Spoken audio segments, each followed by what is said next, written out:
Guess who's back in the house? I hope that you guys are having a great Labor Day weekend. I wanted to talk about a story that I'm currently researching. A few days ago, a husband and a wife went to a Gate beach in Idaho. The wife at one point went to the restroom and she saw trans woman Lauren Jackson. And she left immediately and said that Lauren was harassing her, and she told this to her husband. And so the husband, sorry about that. So the husband waited for Lauren to leave the restroom, and he confronted her, pulled her by her hair, and proceeded to punch her 10 times. Because of the attack, her jaw and skull were fractured in multiple places. She was taken to the hospital. At the hospital, the doctors told her that she needed to have reconstructive surgery, and the surgeries would cost about $5,000. This is on top of the feminization surgery that she may decide to have in the future. And so, a little background on Lauren. Lauren, before this incident, she had just moved from Utah to Idaho. I mean, not Idaho, Oregon. The couple, they're from Idaho. And so, Oregon actually has a great state Medicaid program that provides free and discounted health care to the working poor and individuals who are without jobs. It's actually looked at as kind of like a model program that other states could replicate to provide more universal health care to their citizens. And so, two things that I wanted to state about this particular attack is that one, in LA, we have a significant homeless population. Up to about 60,000 people are homeless. And I have encountered a lot of homeless people in public restrooms. Typically, if a homeless person is in the restroom, they're either taking a bird bath to clean themselves, brushing their teeth, shaving, or simply using the bathroom. Two, um, there are so many trans people who are like stealth or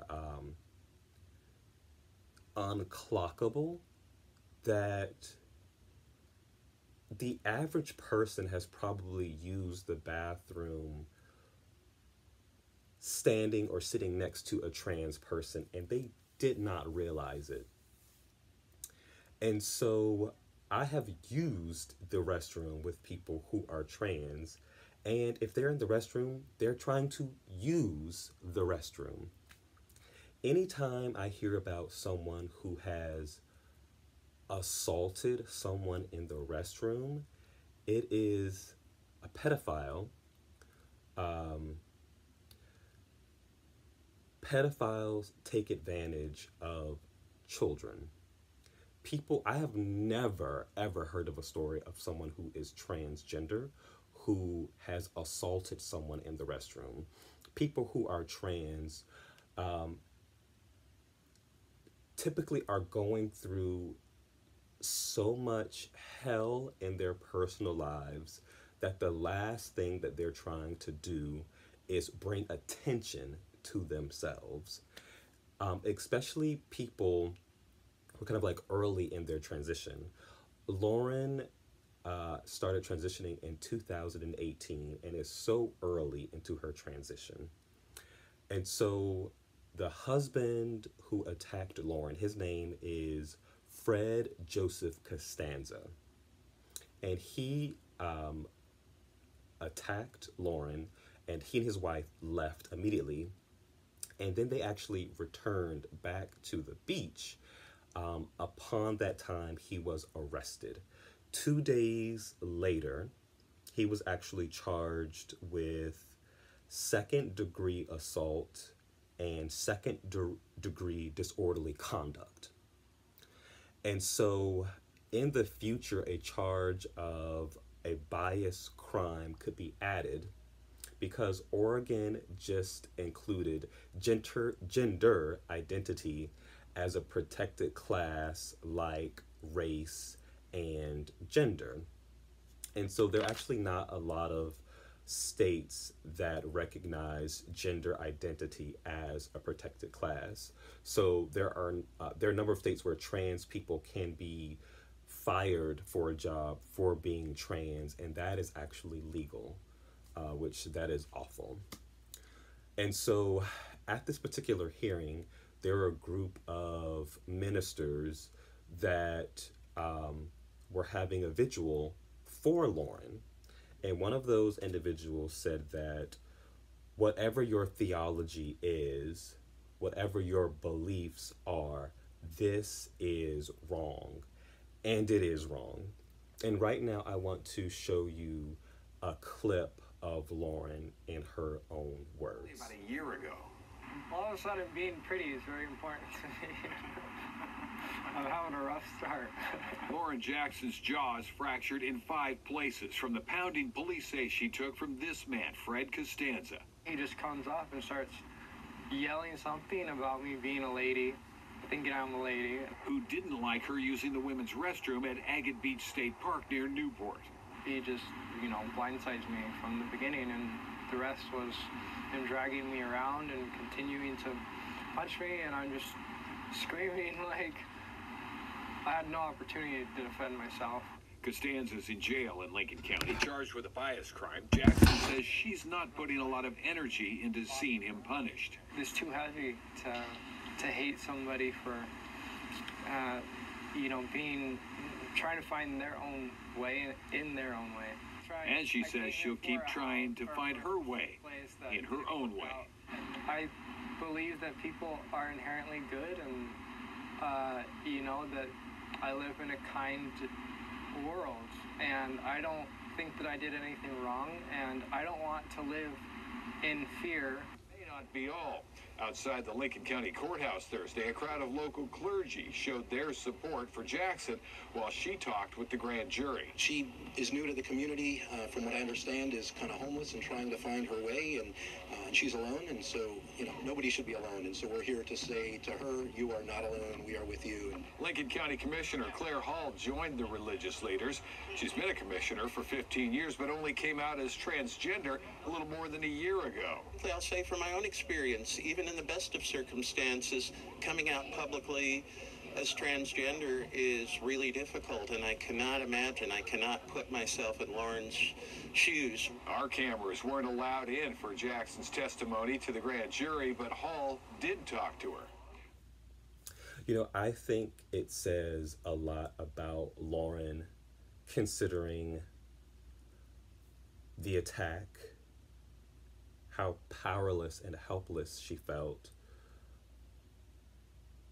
going to the hospital, hearing that she has to have reconstructive surgery, where transitioning is already expensive in itself. So her friends started a GoFundMe, and they've raised about $3,000 thus far, and they're trying to get to $5,000 for the reconstructive surgery.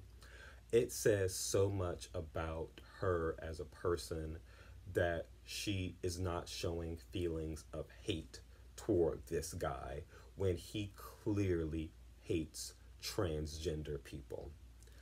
And so while I was researching this story, I was on YouTube, and I came across a community post of this woman that I follow, and I actually won't say her name, but she took a screenshot from the website Hip Hop News, and it's of Malik Yoba, who is an actor. He was on a very popular police show in the 90s. I believe it was called New York Undercover.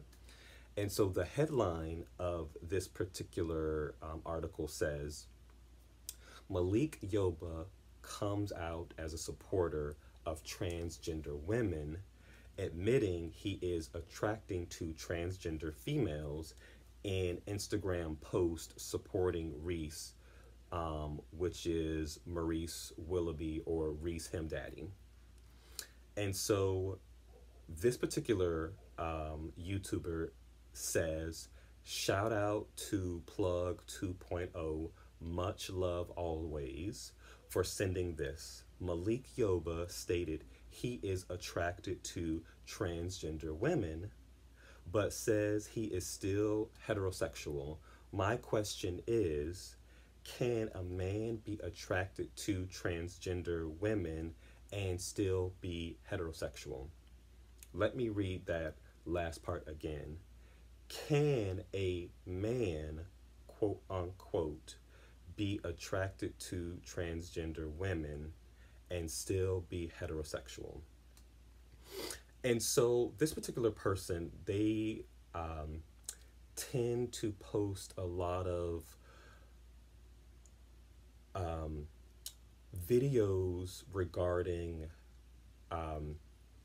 true crimes of Black women and more colorist videos of things that kind of like Black men have done to Black women.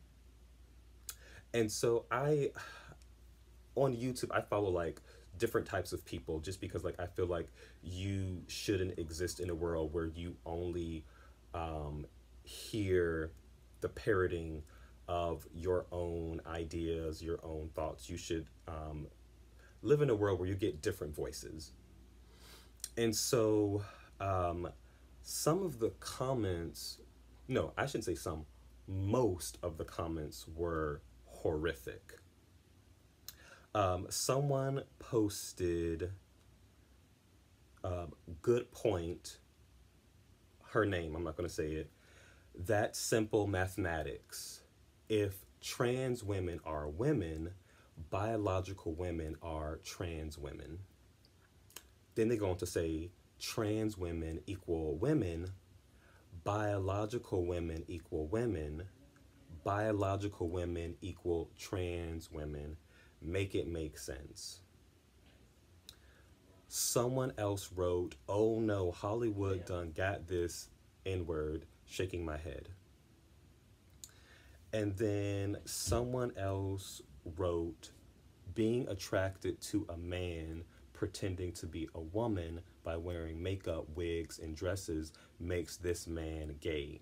He's attracted to deceivers and pretenders. Someone else wrote, let's see, no, even if he dealt with ones who have fully transitioned, just thought you were once a man would bother a heterosexual man. His mama named him Bruce, I'ma call him Bruce. Just disgusting. But there were some people that actually made sense. Someone wrote, in my honest opinion, no, their brain is female, so they themselves are female.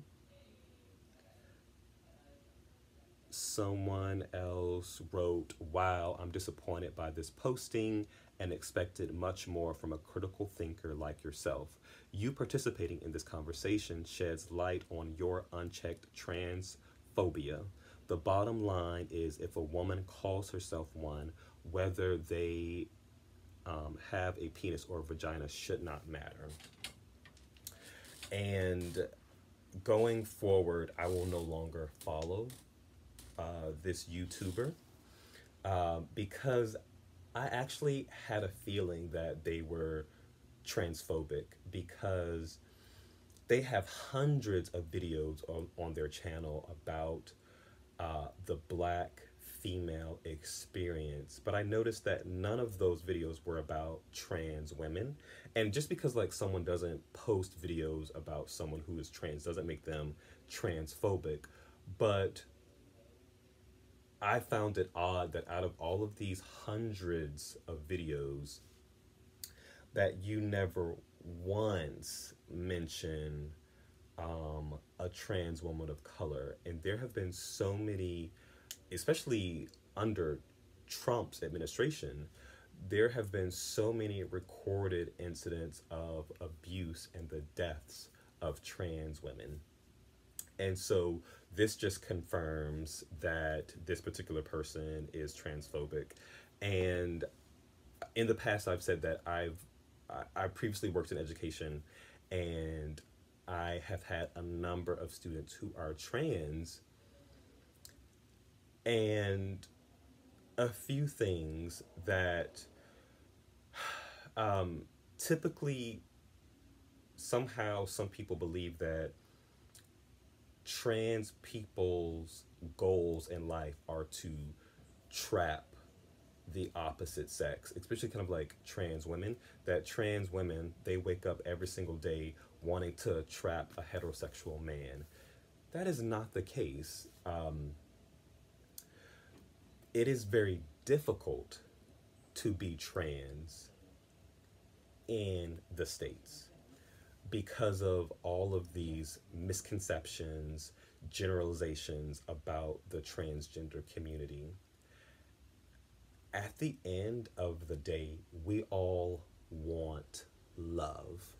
And for someone to not be able to put themselves in someone's shoes who is transgender and be able to, one, navigate the world being trans, and also figuring out how to come out to a person who you are romantically attracted to. And your attraction doesn't have to be to the opposite sex. You could be trans and like the same sex. And so it's, I don't know, it's just very disturbing. And I'll say this, and the reason why I'm no longer going to follow this person is because words have the same weight as fists. Because she posted this, it allowed the people who follow her to attack Malik Yoba. One of those followers could potentially see Malik Yoba out in public and decide to attack him because of this post. It is posts like this that incite hatred towards the trans community.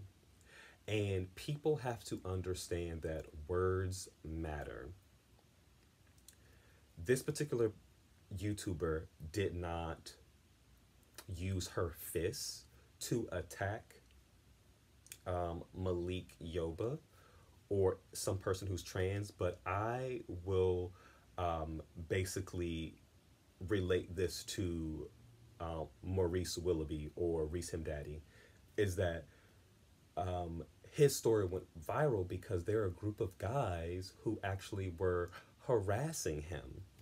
And there were people, after that video went viral, there were people who were bullying him on social media. And so this person has created those same circumstances.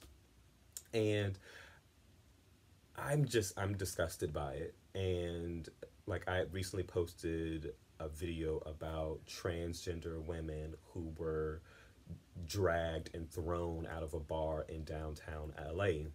And there was actually a follow-up protest this Friday, which I wanted to go to, but I couldn't go to it because I was exhausted after work.